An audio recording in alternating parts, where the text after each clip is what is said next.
Hello guys, welcome back to my channel. तो आज हम बात करने वाले हैं रोंग टर्न वेब सीरीज के एपिसोड 4 की। एपिसोड 4 की शुरुआत सुबह एक गार्डन से होती है, जहां पर करण, अभिषेक और उसकी माँ बैठकर रात के बारे में बातें कर रहे होते हैं। उनको लगता है कि रात को उनके घर में कोई चोर आया था, पर उनको नहीं पता कि वो करण ही था। और वो छुपकर अभिषेक और सपना का सीन देख रहा था, और ये उसी चीज के बारे में बातें कर रहे होते हैं। फिर एकदम वहां पर सपना आती है और वो कहती है कि रात को मैंने किसी को दीवार कूदते हुए देखा था। और करण भी उसकी हाँ में हाँ मिला देता है।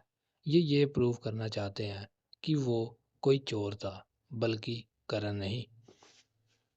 ये सब बातें करने के बाद करण और सपना वहां से घर में चले जाते हैं। फिर उसकी माँ और अभिषेक गार्डन में बैठकर बातें करने लगते हैं। उसकी माँ को करण पर थोड़ा शक होने लगता है, और फिर वो यही चीज के बारे में अभिषेक से बातें करती है। पर अभिषेक अपनी माँ की एक बात नहीं मानता।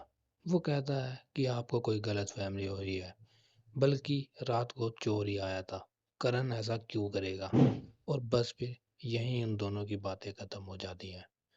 फिर रात होते ही सपना करण को फोन कर देती है और उसे कहती है कि हम दोनों को फिर से सीन बनाना है। और करण भी अब यही चाह रहा होता है, और वो उसे कहता है कि तुम जल्दी जानवी के रूम के बाहर आ जाओ। फिर सपना जैसे ही वहां से जाने लगती है, एकदम वो चेयर से टकरा जाती है और अभिषेक उठ जाता है।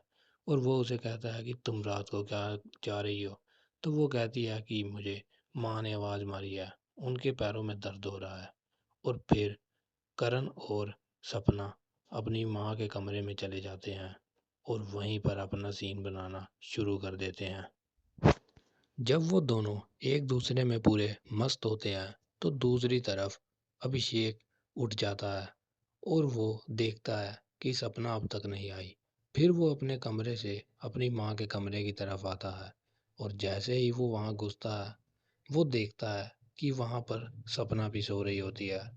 वो दोनों फिर नहीं पकड़े जाते, क्योंकि उन्हें पहले ही पता चल जाता है कि कोई हमारे पास आ रहा है। और बस फिर वो सपना को लेकर अपने कमरे में चले जाता है। और फिर शुरू होता है अगला दिन। सुबह सुबह ही सपना करण को फोन करना शुरू कर देती है, पर करण उसका एक भी फोन नहीं उठाता। और एकदम उसे बाहर से आवाज सुनाई देती है उसकी माँ की।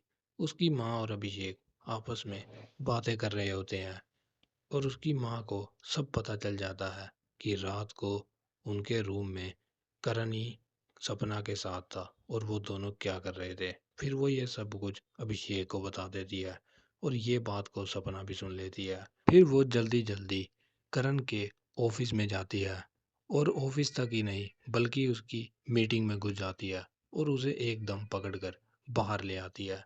फिर उसको वो सब कुछ बताने लगती है, और करण उसको साफ साफ कह देता है कि मैं तुम्हारे साथ अब कोई रिश्ता नहीं रखना चाहता, तुम मुझसे अलग हो जाओ। और इस बात से सपना बहुत गुस्सा हो जाती है, और वो उसे कहती है कि नहीं, मैं तुमसे अलग नहीं हो सकती, मैं तुम्हारे साथ ही रहूंगी। फिर एकदम करण उसे गुस्से में बहुत सारी बातें कहकर चला जाता है, और यहीं पर हो जाती है एपिसोड 4 की एंडिंग।